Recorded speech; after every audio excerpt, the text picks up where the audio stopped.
Thanks for staying with us here on Breakfast Central. Away from the festivities and the stories, let's go straight into it. In June 2023, a month after resuming office, President Bola Tinubu agreed to the nation's electricity bill, which authorizes states, companies and individuals to generate, transmit and also distribute electricity. Experts have warned that the government's involvement in paying electricity subsidies to Nigerian electricity supply industry is not sustainable in the long run.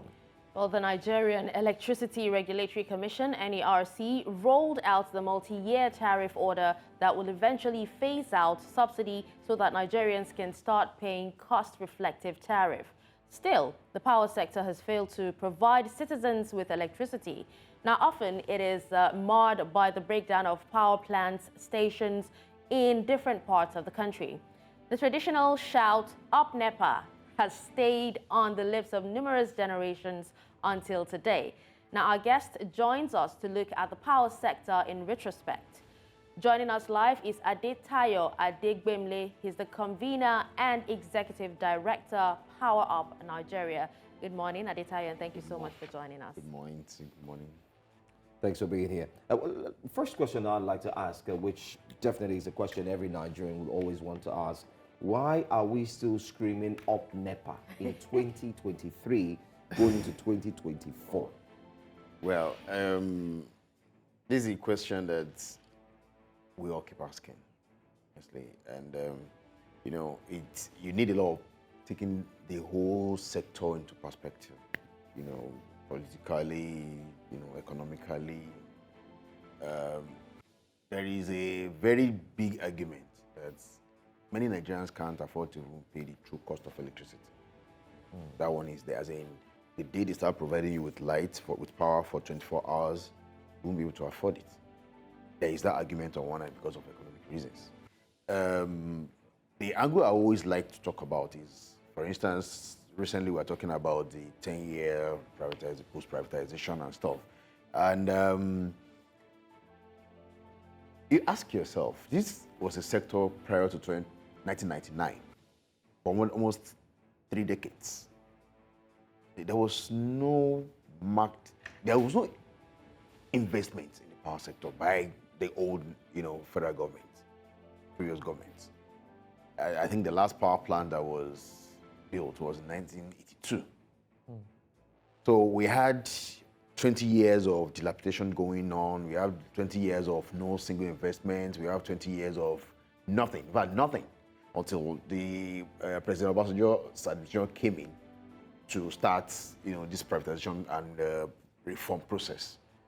And so when we take that into perspective, then we ask ourselves, how fast do we think we can cover up the debt of the previous 20 years to that? Incidentally, we've had another 20 years now, going into 20 years now. So the question will be, what improvement have we had? We have moved from the unilateral NEPA structure, where, in fact, if you read the reports from, audit and investigation in the old NEPA, you will understand that we are having a very good time now. There's serious corruption. We had recently when Mr. Fashola was the minister, that was in the last administration, when he said they had lots of old NEPA equipment at the port. So we have all these kind of things that nobody was responsible. It's government money, so we can spend it and we can budget for another one next year. Now we have moved from that, the unitary government sector to where we now have the GenCos that belongs to private people. We have the transmission that the government is still holding on for whatever reason. And we have distribution that also now belongs to private people. So we have moved away from when one person called the shot for all of Nigeria to where different sectors different part of the country can develop as per. Then we now have regulators that are putting everybody in check. They're trying to balance, the macroeconomic situation of the country versus what is obtainable, which brings me to the issue of the subsidy in tariff, because now government cannot continue to, I won't say government cannot, but let me say, we all understand the present economic situation that we are in this country. Do we keep the same reason why government needed to, remove subsidy on fuel it's the same reason why government needs to remove subsidy on electricity tariff. Well, I actually really want to, since we're talking about 2023 in retrospect. Yes. Just before we actually really touch on that subsidy, I would like for you to, tell us what specific setbacks did the power sector, have in 2023? Because I know one of the national grid, and that actually happened quite a number of times in 2023. And what can actually be done so there's no repeat in the coming year? All right, again, that also speaks to the state of the infrastructure that we have. Okay. I mean, we are talking about a transmission station that has not seen funding until recently. I mean, we are talking about stations that they are almost out of the way. For instance, we are talking about the one that got burnt in Burning Kebbi. There are insinuations, there are allegations that it's an insider job, which, of course, I'm sure we all know that the minister came up and said we are going to set up DSS and security over to do the investigation. We are waiting for the result of that. Then we are also having serious issues with vandalization of equipment. The most recent one was the one that happened in Damaturu, just a couple of days ago. But we are lucky that Damaturu is almost out of the way. So it did not shut the national grid down and affect all of us. We have the issues of the one that happened in Calabar, Oka axis, all these kind of things, of course. So we have different issues like that. Old equipment is part of it, of course. One day they will shut down. Then we have, so it also again speaks to the many years of no infrastructure development, no investment in the sector. But the good thing that I noticed in the last 4 years thereabout, TCN has had lots of money pumped into them.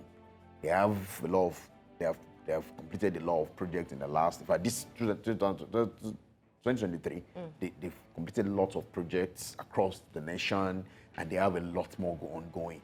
The only reason why we are not seeing the immediate result is that, all this project takes bedding in, takes time to bed in, takes time for them to come on stream. So we might not be seeing the full effect until maybe mid-2024. But I'm sure from the first quarter of next year, we'll start seeing the improvement in the power sector, in the delivery of power sector to Nigerians. Let's talk about subsidy.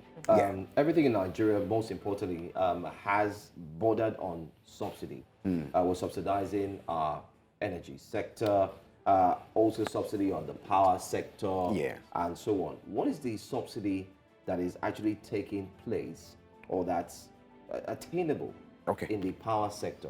Would you like to break that down for us? And how does it trickle down to affect the average Nigerian? All right, let me first of all respond. I think I said earlier that if we had to pay the true cost of electricity, right? There is a cost to the production of 1 unit of this laptop, for instance. Then there's a markup for them to know how much you're going to sell and everything. So electricity itself has a true cost, or the actual cost. And that's why you be hearing all the discos shouting they want cost-reflective tariff. That's to say there is an actual cost to production of that electricity. But because of our economic situation, of course, government policies, then of course the regulators, influence as well. There is a peg on what they're allowed to get to consumers. So government comes in and say, hey, because of the people, we can't allow them to be paying, say, 200 naira per kilowatt hour, like some people down the road are doing here, We can't allow you guys to be paying 200 naira per hour. So what's the true cost of electricity? So the average of true costs for electricity as at Q1, that's first quarter this year that we're in, was about 68 naira and some few kobo, right? And so they were like, okay, if we allow you to carry all this, it might be a burden on Nigerians. So the government has said, okay, give them what we call an allowed cost. That is a tariff that gets to consumers. So if you are paying, for instance, 55 naira per kilowatt hour, for instance, I'm just saying for instance, your true cost of electricity might be 17 naira. As in the case of Q1, it was calculated, at 68 naira and some few kobo, about 40 kobo thereabout. But you see, out of that 68 naira, there is a cost for power generation, there's a cost for transmission, and there's a cost for the distribution companies that comes in. So it's a 3 component part. Good. So that variance between the allowed cost that they're allowed to get to customers and the true cost of electricity is what the government takes up now as subsidy. So there are difference. But you see, where the problem now comes in, right, or where the big challenges are here now, are that there are also factors that affect the cost of the initial cost, which is even the allowed cost, you know. So, I mean, for instance, the price of gas, over 80% of our generating companies in Nigeria are based on gas, are thermal based on gas. So their cost of production is based on dollar because they buy gas in dollar. And that's another angle to look at. I mean, how is the exchange rate also? Yeah, affected. And it is one of the factors to calculate factors in the formula. Okay. Foreign exchange is one of them. Our local inflation is one of them. As of Q1 2023, our inflation rate was about 24%. 24%. Right. Now, then we also have what's it called now? Forex cost of the forex cost of gas. You understand? So forex affects the cost of gas. Inflation affects the calculation on, of the tariff itself. So any small change in any of these macroeconomic components affects the end result. Now that is on one thing. So I mean, if you understand that one, then the next part is that the law says that every our review is done biannually, twice in a year. So this is also in envisaging the fact that there might be changes in the macroeconomic situation. So by Q3 this year, for instance, which was what we did, which was supposed to be another phase for the review, the tariff review, NERC went into the review with the estimate that dollar will be 780, right? Inflation will be 26 point something percent. Then which other one did they use? So by the time they finish calculating based on their own formula, by then they finish calculating the cost of electricity as at the end of Q3, it came down to about 111 naira per kilowatt hour. So we have moved from the 68 naira for Q1 to about over 110. Let me use the round figure so that Nigerians will understand. So, I mean, it will be easier for people to process.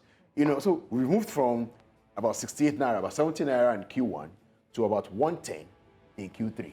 Because even apart from the fact that even as at that time, inflation wasn't 26%, about 28%, 29% as at Q3. Dollar was in 900s. So 1,000. it was close to 1,000. It was the first went and came back in Q3. So what we have now had is that we have had a situation where the indices that determines the cost of electricity in Nigeria has moved. You understand? So what it means is that when in Q1, Gencos are buying dollars at 440. By the time they go to Q3, they are getting dollar at 790 something. So automatically, their cost of production shoots up. All right, you did, another issue that, is actually facing the electricity market has to do with, delays, bottlenecks, and all that. Now, those are administrative issues again that we are not even touching yet. Issue. Because they will now sell, now, listen to this. They will sell electricity. Electricity is not something that it's not cash and carry. So Gencos will generate, they will incur the costs, they will hand it over to transmission. Transmission will carry it and drop it for the discos. Discos will sell and wait till a cycle of end of the month to go and collect their money back, right? Definitely, there's no way the Genco will receive their money for that month. Then they will now move the money, of course, and it's not the Gencos that will go. It is embeds, the bulk electricity traders that will take everything from them and take the money, invoice the discos and bring the money. So there is always that time lag So if the investment that you made when dollar was 500 naira, by the time you are receiving your money, maybe dollar was already 700 naira. So all these kind of all those are the factors that determine the true cost of electricity. They all factor all those things into the calculation. So as at Q3, the exact figure was about 111 naira and 5 kobo as at Q3. Now, what that means basically, I will try and see if I can drill down to exact figures so that we can have an idea of how we are moving from trickle to skyrocketing figures. For somewhere like Abuja. Let me use Abuja for instance. The average cost of electricity for Abuja is about 62 naira and 4 kobo, right? But what Abuja was allowed to charge was 59 naira 49 kobo. Now, what I mean, if you look at the difference, what is that about? That's about how much in difference? About 3 naira thereabout, right? It's two naira for something kobo. Good. So what it means is that people that were living under Abuja Disco were paying very close to the true cost of electricity. No, I think I've mixed up the figures there. The true cost of electricity for Abuja Electric was 65 naira, not 62 naira. 65 naira, 67 kobo per kilowatt hour. Now, what they were allowed to charge was 63 naira for 24 kobo. You understand? So, leaving a variance of 2 naira for the 3 kobo. But now, that was in Q1. Now, there was, well, I guess we'll still talk about that, but there has been a freeze. You know, don't let me say I understand government. Let me just speak to their action and the consequences. So as at Q3, there was a freeze. Government said there should not be any review yet. At least review should not be passed across. So what that means is that, imagine subsidy you are paying 2 naira for the 3 kobo for a Abuja Disco, for instance. It has now shot from that 65 naira now. It has gone to 111. That's 65 plus like 15 naira. Yes, about 15 naira difference. Good. So what it means that while the shortfall before was 2 naira for something kobo, it has gone to about 50 or 63 naira difference now. Do you see the impact? Yeah. You don't get the impact until you put the figure into consumption figures. That value into consumption figures. It goes from about 2 billion that we are paying them per month for the quarter for subsidy. It goes from that 2 billion to about 390 something billion. It's over a 1,000% increment. So who would you say are the beneficiaries of this particular subsidy? Is it the rich or the low-income earners or everyone? You know, there's a study, right? There's a study by the regulators, from the figures that they have. And I think that was the concept behind even the tariff settings itself. What they have done originally was to look for, okay, fine, where are the high income areas in the country, right? Let them pay as much as possible, as close to the actual tariff. So that's why we had places like Eko, Ikeja, Abuja paying almost, the variance is not more than 6 naira maximum for the high income area. So what that means is that as at Q1 2023, in those areas we were already facing out almost, in fact, they already faced out subsidy. So if you buy lights before, as at Q1, if you buy electricity in Ikeja or Eko or Abuja, you are paying very close to the actual true cost. But in places like Yola, places under Benin, places under Ibadan Disco, this is not just how will I put it? This was not something that was picked from the blues. They used data from the Nigerian Bureau of Statistics to come to that conclusion. So it's not as if somebody just thought in their head and said maybe Ibadan is poor. No, NBA's data actually alludes to that. It's from NBA's data. Now they say, okay, you know what? Those places, for instance, let's give them as much bandwidth to breathe. So for Yola Disco, for instance, the actual cost of electricity to Yola Disco is about 147 naira. That's the actual cost. That's the actual cost to them. But they are paying much less. They're paying about 15 naira look at the gap. This was And government is taking care of. and government is taking care of that subsidy. That's where the subsidy comes. So the idea initially was, you know what? Let the rich people be able to take care of are able to take care of their bills. Let them take care of their bills. But you see where national data says they are less privileged, in quotes, we give them more of the subsidy. But now that the subsidy has been frozen, it has not even upscale and turned the data has now turned upside down. So you have more people in Ikeja now benefiting more. So let me say Ikeja. Let me take that back. We have more people in the high income, the places are identified as high income area, now benefiting more, because even initially they are the ones that can. Pay for it. I don't know how many houses outside the Jolas in town that you will see AC, or you will see, you will see the basic minimum, bare minimum. But not compared to a place like here where in an apartment building, the number of ACs on it alone is enough to, and they can afford it. That's, for me, I think that's the biggest argument here. And again, I know people too that have always said, what we don't realize is that if you're not paying, to the true cost of a service, it is very difficult for you to demand for efficiency. Okay. Because that's another issue entirely that we're all, we can, like somebody raised that issue with me and I said, don't let's be emotional about it. You start a business, if you are running an hotel and people are not paying you the cost of running your hotel, what kind of service do you think? You would give them what the money actually, It's the same hotel that we go in 3-star, 5, I think the highest one of Nigeria is 3-star. 3-star hotel that we have, we're paying about 150 per night. It's the same hotel that we go and I'll still pay 5,000 or 8,000 around somewhere. So in the middle of the night, they put off the lights and say it's because our diesel has gone down. And put on the so fan for you. Basically, what I'm saying there to also, kind of complement that statement, that the quality of service we demand will also really determine the cost that we pay. All right. I mean, you've said a lot. You've taken us through how the subsidy is indeed being impacted, especially looking at the electricity bill as well, which the president indeed signed, and the recent announcement that to the telcos. But let's look at the bill. The bill allows for individuals, companies to be able to generate their own power. Many have equally likened individuals. Individuals who have companies. That's individual states. I beg your pardon. That have their companies as well.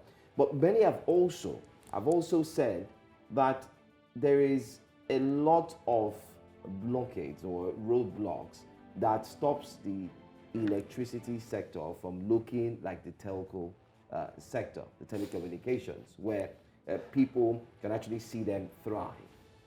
What are these roadblocks, and how can we indeed remove them? Because at the end of all this conversation we're having here this morning, I must be honest with you, we're still going to say up NEPA, and we may stay after like 1 month. Some people don't have power to even watch this program while we're broadcasting. I can assure you there are requests that are what saying is the way they don't have forward? transformers. Well, again, I don't like that comparison too much. I don't like that comparison of saying to telcos. Because what happened in the two sectors are different. While one was deregulation, and liberalization, the other one is basically privatization. Then the kind of infrastructure, when most of these communication company came, they went to where they know they can pay their, when they came, I think the first SIM card then was about 50-something thousand with one Turaya phone. 35,000 came down and then went. It started coming down. It was because at the initial stage, they allowed the telecommunications an unbridled amount of investment. So if, for instance, company A sees that Lagos State is the most competitive hotbed, that's the first place they will set up. But I can still argue that the power sector has been in existence before the telecommunication sector came up. Again. And there were also investments, especially from the government, NITEL and the likes. I have also said, before NITEL, before the liberalization of telecommunications we're talking about, there were barely 100,000 telephone lines in this country. So how effective has NITEL been, even with the investment that you think that they had? And then when there was rainstorm, we'll go to the office, go and queue up. Exactly. Then when they will not bunch you, people that have problems in the same area, they will not get you, they carry ladder, they'll be tracing one by one. How efficient was our system? So telecommunication is a bit different because they came in with their own equipment, they came in with everything that they had. But you're still talking about power sector that's prior to the power sector reform in early 2000s. Not even one cable was bought. That's why all this idea of we need transformer in our area, nobody is responding, so let's contribute money, go and buy it. That's why it all started from. Because as I then, you can't sue government. But now, let me tell you, part of the things that the regulators are doing that I'm privy of, or privy to, is I'm sure by Q1 of 2024, one of the things we'll be talking about is if your community bought transformer into the discos network, they should have reconciled with you and you are compensated for the amount that you paid for that thing. I can assure you that one is ongoing because I am very privy to it since I think like September, October.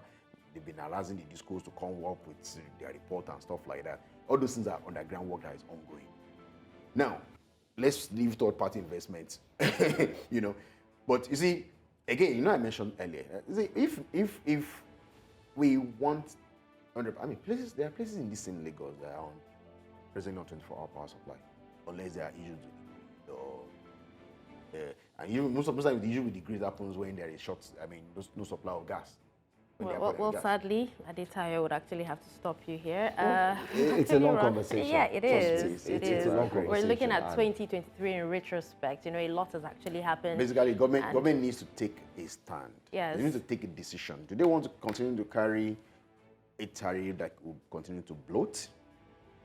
Then where is that money is going to come from to sustain it? They need to look into or they need to allow the regulators to do their job.